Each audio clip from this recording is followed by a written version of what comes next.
Bonjour, bienvenue sur la chaîne de la construction du réseau de Wessenheim et de son extension. Je continue la construction des différents éléments de la vieille ville. Là, je vais faire dans cette vidéo des détails qui concernent la mise en place et le calage définitif d'une partie du rempart avec la gate d'entrée sur le canal à l'arrière et la mise en place des différents éléments de la poudrière. Donc il y a pas mal de petites choses à faire, des petits ajustements, des petites pièces, des perçages, des choses comme ça. Comme à mon habitude, je vais faire un commentaire tout au long pour vous expliquer un petit peu les différents éléments qui vont jalonner en fait cette vidéo, qui va être un peu une vidéo de transition, parce que je vais venir rajouter des détails, des choses comme ça. Eh ben, je vous propose qu'on commence tout de suite. Allons-y. Il y a une chose qui est assez difficile quand on a un projet d'ensemble comme ça, c'est que tout doit être fait de façon simultanément. Et le travail des toitures ne peut pas se faire bâtiment par bâtiment, ça doit se faire dans une logique globale. Pourquoi? Parce que la ville a globalement la même période de construction. Donc là, sur le travail des toitures, j'ai déjà passé un après qui est venu uniformiser les couleurs des différentes toitures. Et la deuxième étape, c'est celle dont je suis en train de réaliser là, au moment où je vous parle, c'est le vieillissement de la toiture. Alors ce sont des toitures que de castor qui sont fixées à la toiture avec un mortier. Et donc l'étape que je suis en train de faire, c'est de placer un gris neutre. Donc là j'utilise vraiment sortie de tube, mais je l'essuie immédiatement après de l'avoir appliqué pour faire le vieillissement en fait des tuiles. Et ensuite, dans un deuxième temps, je viendrai faire le vieillissement atmosphérique. Donc là, il faut appliquer par petites zones, éviter toujours l'uniformité, pour justement que les différentes parties qu'on applique sèchent à différents niveaux. Et donc quand on vient essuyer, il y a des parties qui vont partir plus vite que d'autres, ce qui va participer à l'aspect artisanal et du coup pas du tout mécanique, et va vieillir la toiture de façon non uniforme. Comme à chaque fois, ce qui est très important, c'est d'éviter l'uniformité. Si vous voulez rendre une scène réaliste, il faut absolument éviter cette uniformité. Alors là, je viens utiliser une peinture que j'aime pas beaucoup, mais je veux la finir, qui est béton ancien de chez Decapod. Ciment ancien, c'est la référence 8709. C'est censé être une acrylique à l'eau, mais moi j'aime pas beaucoup la façon dont elle s'applique. Et donc là, je viens montrer en fait toutes les bases de la toiture en béton. Et donc du coup, ça participait au vieillissement on va dire à l'ensemble de la structure des endroits où il y a déjà sur les injections des endroits qui sont normalement des renforts en béton pour finaliser la toiture, etc. Donc je viens d'appliquer ça aussi à certains endroits pour vous donner un petit aspect finition. Encore une fois, je ne cherche pas à faire un résultat nickel, justement, je cherche à montrer qu'il y a une texture qui est apportée par cette peinture. Je n'essaie pas de faire un aplat absolument nickel, parce que cet effet texturant, quand je vais venir faire la patine, je vais pouvoir m'appuyer dessus. Donc c'est plutôt une bonne chose, si vous voyez, notamment le bord de la première toiture. Il y a des endroits où c'est pas parfait, c'est pas grave. Le but, c'est de venir apporter une teinte différente, parce que quand on va venir faire la patine globale, ça va contribuer à montrer que la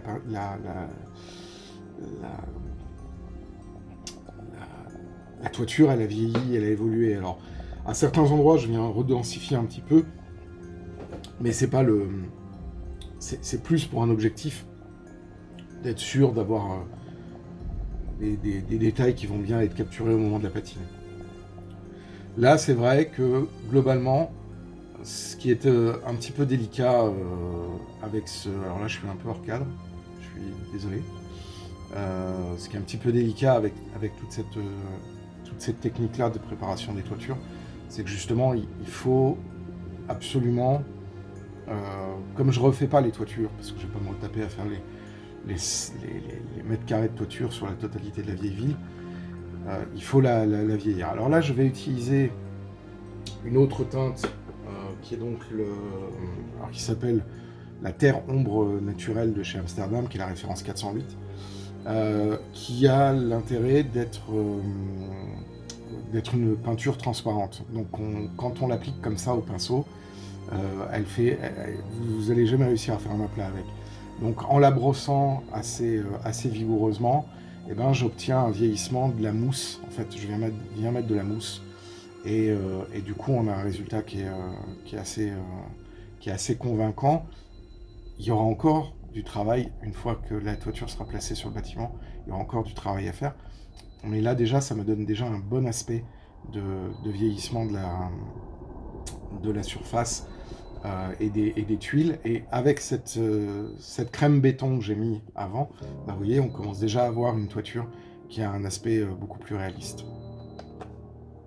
Donc les différents éléments de toiture, à la fois pour la poudrière et pour les autres éléments de la vieille ville, toujours le même traitement. Donc c'est ça aussi qui est intéressant, c'est que tous ces éléments-là, une fois qu'ils vont être correctement retraités, auront une homogénéité, en tout cas sur toute la partie poudrière et rempart. Donc du coup, même si la patine vient donner un aspect non linéaire et non uniforme, on a quand même une unité de couleur. Et pour moi, c'était quelque chose de quand même assez important. Et c'est un travail qui est assez long en fait. Parce que ça veut dire que tout est travaillé, tout est effectué de façon séquentielle, mais jamais rien n'est terminé en fait. Et tout se construit à peu près au même niveau. C'est pour ça que je ne fais pas une maquette, je la finis, puis une autre maquette, je la finis. Là, je bâtis en fait tout de façon à peu près au même niveau. Ce qui a un avantage, c'est de permettre d'avoir une cohérence aussi bien au niveau des teintes qu'au niveau des process. L'inconvénient, c'est que le chantier dure beaucoup plus longtemps, parce qu'il y a beaucoup plus de choses à faire. Mais j'ai décidé de faire ça, parce qu'effectivement, comme la vieille ville va être divisée en secteurs, ça me permet de me dire, je traite le secteur comme si c'était qu'une seule maquette, en fait. Il y a le terrain, il y a les aménagements, il y a les fondations des maisons, des différents éléments qui sont dessus, mais tout est à peu près traité au même niveau.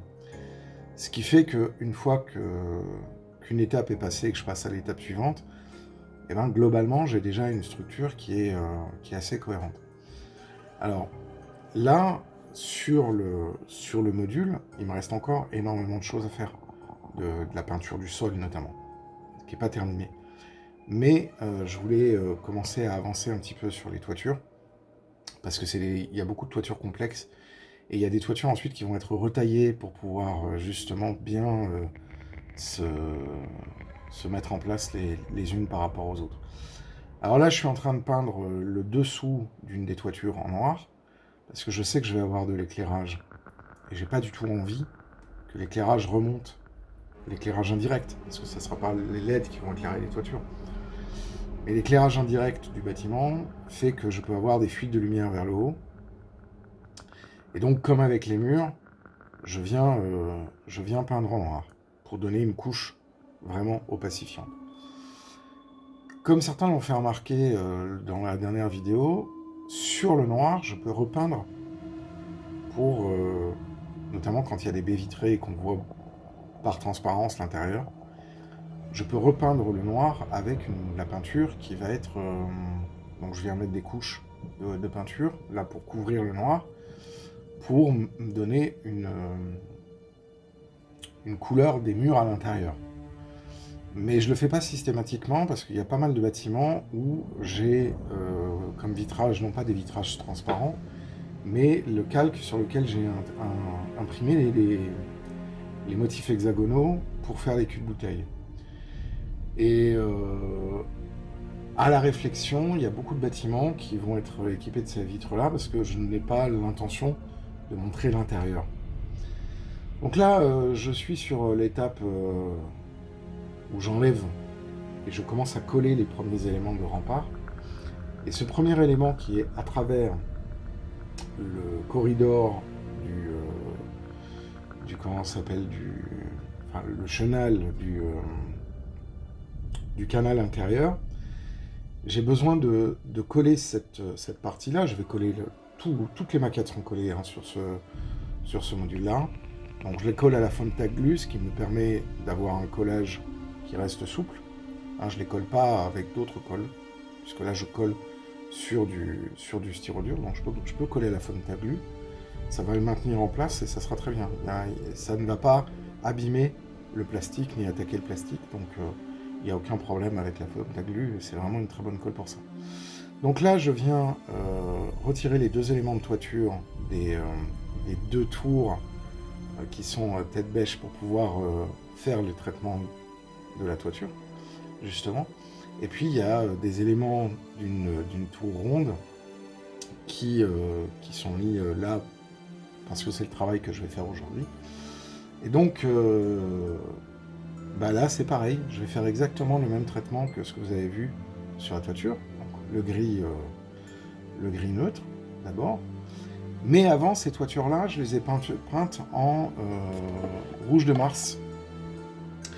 Donc, pour donner justement les bons contrastes de couleurs, j'ai utilisé le Martian Orange, pardon, de chez Valero, c'est Express Color, donc c'est la référence 72.415, je crois, ou 405, 405 ou 415, je vois pas très bien, c'est un peu effacé. Donc c'est celui-là.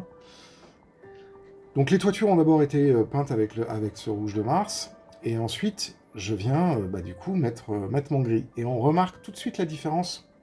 Une fois que j'ai essuyé le gris, ça a calmé le rouge de Mars, mais ça est venu donner une teinte. Et globalement, cette teinte, on la voit par transparence, mais elle a été atténuée par le gris. Donc là, c'est pareil, j'applique le gris, j'essuie immédiatement. Et en fonction de comment la peinture sortie du tube a un peu séché, eh ben j'ai des zones non uniformes au moment où je frotte avec le PQ. J'ai des zones non uniformes qui laissent apparaître à certains endroits plus de béton, en fait, qu'à d'autres endroits. Ce qui, encore une fois, vient casser la géométrie et la planéité de ces toitures. Et qui, visuellement, donne une impression un peu plus authentique en ce qui concerne les toitures. Donc une fois que j'ai fait ces traitements-là, il va y avoir le traitement donc avec la terre ombre naturelle dont je vous ai parlé il y a quelques instants, donc la référence 408 de chez Amsterdam. Et ça va me permettre donc de faire le vieillissement de la toiture avec les ajouts de mousse. Sachant que ça, c'est pas la patine finale, c'est une patine intermédiaire. C'est simplement pour donner une texture et casser les aspects géométriques des maquettes. Une fois que toute la ville, que ce module-là sera assemblé, là, avec l'aérographe, je viendrai appliquer un voile, un jus de crasse, je viendrai rehausser, en fait, ce que j'aurais déjà fait individuellement sur chacun des bâtiments. Ce qui viendra donner cet aspect un peu poussière du siècle, Et comme on est proche du dépôt vapeur, etc., je vais avoir une crasse qui sera un peu noirâtre, qui sera vraiment due à toute l'industrie qui est autour de la vieille ville. Donc ça va être le dernier traitement, mais ça sera fait une fois que les différents modules de la vieille ville sont terminés. Et là, effectivement, il y aura une grosse préparation pour cette patine atmosphérique ultime qui viendra uniformiser, en fait, l'ensemble.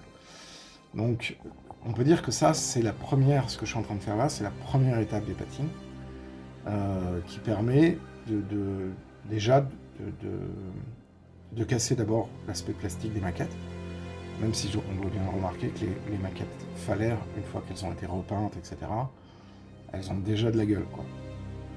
Donc là, je peins comment ça s'appelle, les extrémités des toitures en couleur béton ancien, pour justement montrer que les toitures sont scellées aux extrémités. Et je vais venir ensuite rajouter d'autres éléments, des pièces rapportées, des choses comme ça ultérieurement. Il y a encore beaucoup de détails que j'aimerais rajouter. Voilà. La question de l'éclairage du rempart, elle va être très intéressante aussi. Je vais mettre de l'éclairage dans certaines tours à l'intérieur. Je vais mettre de l'éclairage qui va être projeté vers le rempart.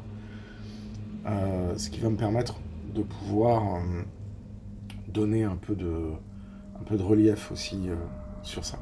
Alors là, je viens utiliser donc la Metal Color de toujours chez Valero, hein, donc ça c'est l'acier, référence 77.712, pour toutes les ferronneries qui se trouvent sur les portes de ces espèces de petites avancées qui se trouvent sur ces tours-là avec une poulie de descente. L'objectif étant effectivement de commencer à donner un peu plus de détails.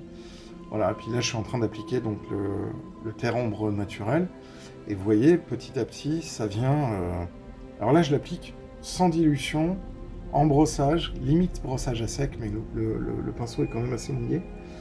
Et là rien que le fait de venir tirer la peinture, de la brosser, comme c'est une peinture transparente, et ben on a un effet qui était exactement ce que je recherchais, c'est-à-dire des mousses et des dégradations sur les tuiles que de castor. Alors on peut aussi mettre de la terre ombre brûlée pour venir rajouter des contrastes. Là pour l'instant je vais voir une fois que j'aurai terminé l'ensemble si je viens ajouter des éléments supplémentaires de vieillissement de la toiture, mais là pour l'instant je trouve que le résultat est plutôt pas mal. Donc là on voit la toiture justement de la partie qui n'a pas été encore traitée, qui a été peint en rouge martien, hein, enfin en orange martial orange. Et là on voit le traitement de cette tour que je viens de faire, qui permet de bien comparer avant et après. Donc on a vraiment deux comparaisons. Voilà, donc là, comme l'élément a été déjà collé et que je le fais sur place, alors c'est un peu plus délicat effectivement parce que on doit manipuler, on peut pas manipuler la toiture étant déjà collée et puis la maquette en elle-même étant déjà collée. Là, il faut que je le fasse sur place. Mais bon, après, vous voyez aussi, je fais pas toute la peinture sur la toiture, je le fais par petits blocs. Comme ça, on voit déjà des éléments où la peinture est restée plus incrustée qu'à d'autres endroits, ce qui montre qu'il y a le mortier qui tient les tuiles est plus présent à certains endroits qu'à d'autres. Et donc du coup, ça me permet justement, encore une fois, de casser l'uniformité. Voilà, alors maintenant je vais faire de l'autre côté, donc ça va être moins photogénique. Mais on commence déjà à voir que, par rapport au résultat que j'avais avant, qui était très flashy, là on commence à obtenir quelque chose qui, en termes de contraste, en termes de forme, etc., est beaucoup plus intéressant. Puis ensuite, après, quand je vais mettre les terres ombres naturelles pour venir vieillir la toiture, là on va avoir exactement le même aspect. Et donc ça, je trouvais ça vachement intéressant. Parce que justement,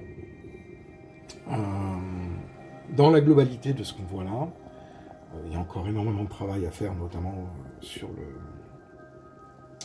le canal, hein, où je dois traiter aussi les berges, etc. Mais là, on a un élément qui donne une belle référence. Et donc là, je vais traiter la toiture, là, je pense, tout de suite, avec le terre ombre naturel. Et là, vous voyez tout de suite, immédiatement, le résultat. Et ça, je trouve ça très intéressant. Parce qu'effectivement, on vient désaturer, mais on vient verdir à certains endroits. C'est pas du tout uniforme. Et j'aime beaucoup cette peinture-là parce qu'elle est vraiment transparente. Hein. Elle vient donner une teinte, mais elle préserve la transparence du support. Et donc, du coup, en faisant ce travail-là,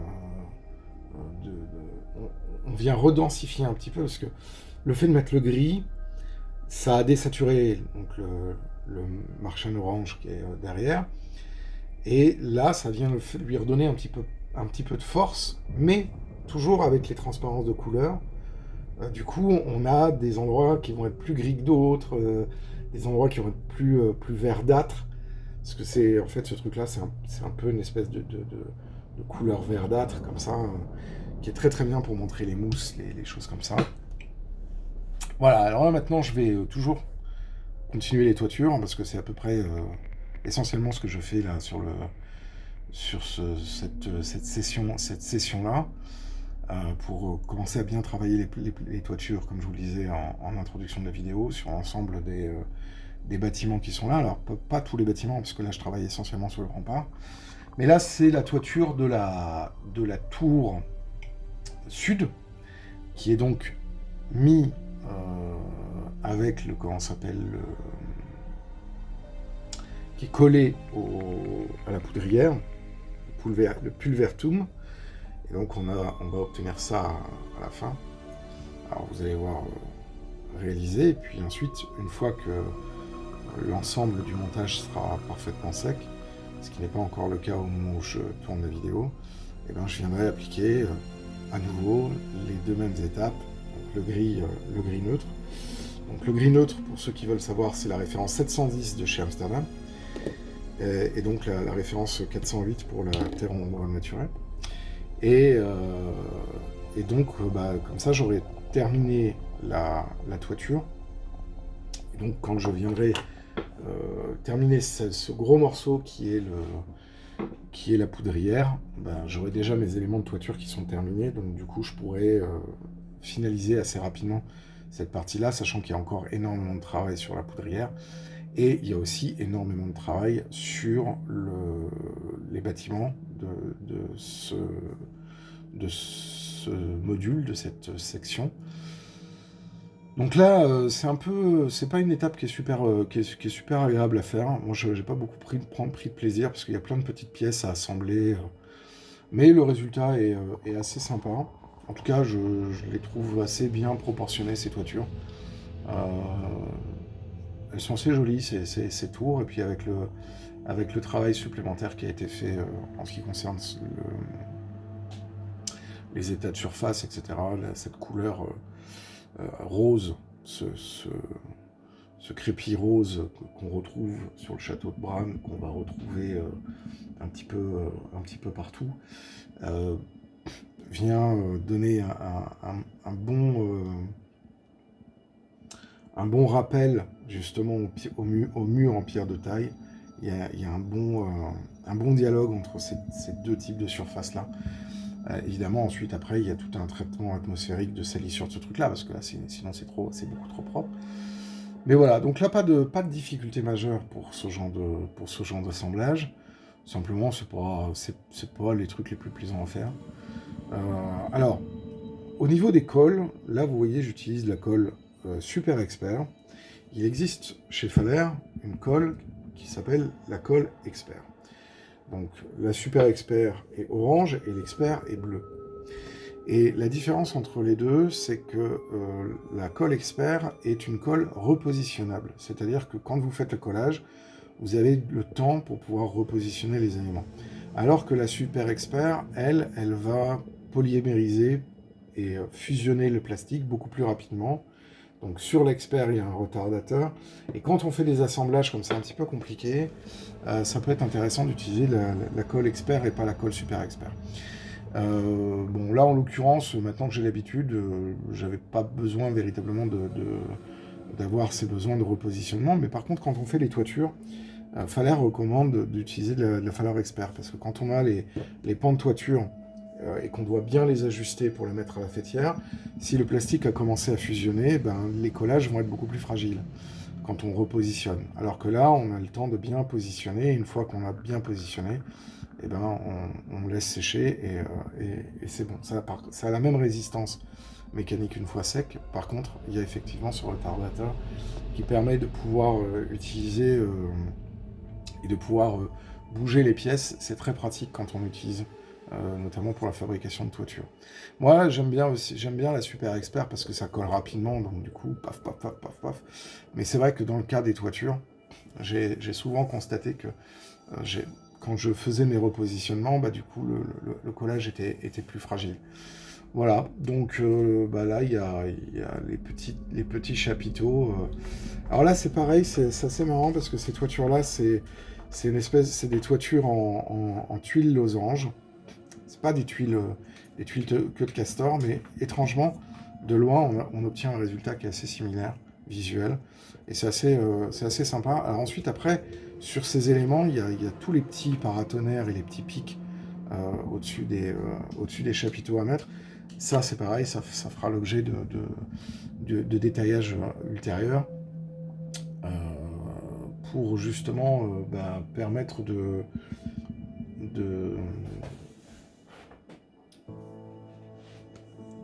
venir compléter une fois que le gros traitement de surface est terminé. Voilà, donc là je mets du béton, je l'ai pas mis, j'ai oublié de le mettre sur la partie basse, il faut que je le fasse aussi, parce que du coup ça se voit. Et ce béton de scellage vient apporter des éléments. Et là on voit, ça n'était pas en orange martien là, on voit que la peinture a été faite. Et donc du coup, la superposition des teintes entre l'après que j'ai utilisé, qui est l'après Valero Express Base marron-rouge, et donc voilà, là c'est un autre élément de rempart où il y a déjà une tour qui a été collée avec un élément droit du rempart. Je pensais que j'avais collé la toiture, mais en fait je n'avais pas collé, donc là j'aurais pu carrément enlever la petite toiture de la tour pour pouvoir faire la peinture. Alors là c'est un peu hors cadre, je suis désolé, vous voyez ma cigarette électronique qui est totalement inintéressant. J'avais pas vu, mais là je suis pas tout le temps l'œil sur la caméra, donc je suis hors cadre.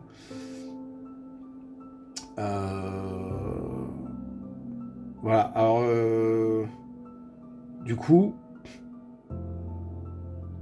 là je vais travailler directement sur la maquette. Je regarde un petit peu les états de surface, je regarde si elle se tient bien. C'est des jolis kits, ces kits de remparts médiévaux. Et donc là, du coup, je vais attaquer exactement la même chose. Donc, vous avez vu, sur cette vidéo-là, c'est toujours la même chose. Hein. C'est le traitement des toitures. J'ai essentiellement fait que ça sur la journée de dimanche. Pour justement avoir une partie qui soit collée et ensuite pouvoir continuer la mise en place des différents éléments avec mon fond qui est collé. Parce que c'est quand même ça qui structure toute la réalisation vers l'avant. Donc techniquement, les bâtiments qui forment le rempart sont ceux qui sont quasiment les premiers à être terminés. En tout cas sur l'ensemble des travaux que je fais.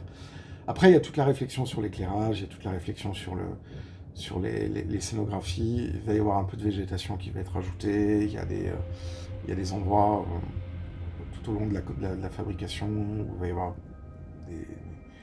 du travail encore sur les sols, etc. Mais au moins, j'ai ce bâtiment, j'ai ce rempart qui cercle, et donc ensuite après je vais pouvoir attaquer les, les mises en place des maisons, parce que là il y a une étape qui est assez longue, qui est la planification de l'éclairage. Et c'est pour ça aussi que j'ai besoin de tout faire à peu près au même moment.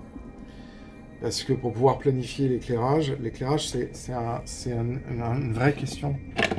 Il ne s'agit pas simplement de mettre des lampadaires et puis d'éclairer l'intérieur des maisons. Il y a aussi des points d'intérêt qui peuvent être intéressants d'être mis en avant pour sculpter en fait la lumière ou déboucher les ombres, etc.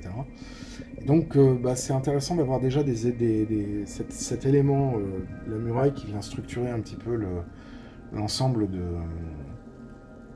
des réalisations qui viennent devant.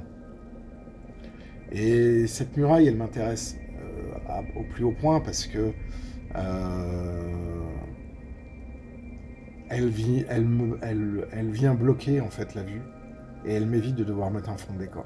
En tout cas, si je ne mets pas de fond de décor, c'est pas grave. Puisque la vue est bloquée est terminée en fait par cette muraille. Et derrière, bon, éventuellement je peux mettre un ciel bleu, mais c'est même pas obligatoire en fait. Donc là, j'ai décidé de mettre un point de lumière à l'intérieur de la tour, alors que j'ai pas mis de point de lumière dans les coursives. Et donc il y a toute une phase de préparation. Alors, je prépare 25 cm de fil, plus la hauteur de la tour, et j'ai ma longueur de fil. Sachant que l'ensemble de ces éléments vont être reliés au boîtier X-Lite, donc le boîtier Mio Expansion X-Lite, et les boîtiers vont se trouver dans un rack technique qui va être sous les modules à vieille ville. Donc j'ai pas un besoin d'avoir énormément de fils, puisque ces boîtiers vont être disposés directement en dessous, donc tout va être relié. Chaque boîtier ayant la possibilité de pouvoir piloter 16 lignes d'éclairage en 12 volts ou en 5 volts, et j'ai la liberté de bien répartir mes points d'éclairage, et donc je fais traverser mes fils, mes droppers, avec suffisamment de mou, 25 cm plus la hauteur du bâtiment. En règle générale, ça me donne une bonne distance. Et voilà, donc là je suis en train de souder un module de lumière que vous trouverez dans la boutique de Mio Junction. Donc ça c'est du ton chaud, hein, c'est de la LED ton chaud. Et donc là je soude mon commun en plus 5 volts qui est avec un fil bleu, et la gâchette là qui est avec un fil vert, parce que j'ai plus de fil blanc et plus de fil jaune, et que j'ai encore plein de fil vert, donc j'utilise le fil vert parce que je l'utilise pas par ailleurs. Voilà, donc là je vais mettre la lumière, la poser temporairement comme ça, et puis là je me dis j'ai peut-être quand même peindre l'intérieur de la toiture en noir pour éviter les fuites de lumière à travers le plastique. Donc là on va appliquer du noir un peu labourin avec alors normalement cette peinture là elle s'applique à l'aérographe, mais enfin bon là je l'ai appliquée au pinceau. C'est les Premium Color de chez Valero, référence 62.020. Vraiment, ça c'est une peinture qui est faite pour être mise à l'aérographe, mais j'avais pas envie de sortir l'aérographe. Donc là je l'ai fait un peu la barba, mais c'est pas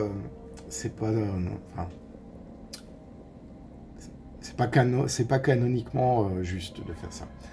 J'aurais dû sortir l'aérographe, etc. Enfin, voilà. Donc là, je me prends une batterie 18650 pour tester la lumière. Et donc je vais éclairer cette petite tour qui, elle, va diffuser de la lumière sur les deux corridors, comme si il y avait des gens qui étaient en train de taper le carton à l'intérieur. Alors que la tour, quand elle est mise en place, on voit pas l'intérieur, on verra jamais l'intérieur. Mais ça va m'apporter un point de lumière qui va venir éclairer un endroit à côté de la boulangerie qui est assez intéressant. Voilà, bah maintenant je colle à la Fumta Glue cette deuxième partie de rempart. Et je fais mes petits ajustements pour que ça s'adapte bien. Et là on commence à avoir quelque chose de très sympa, je trouve. J'aime beaucoup le rendu de la pierre sur ce que j'obtiens là.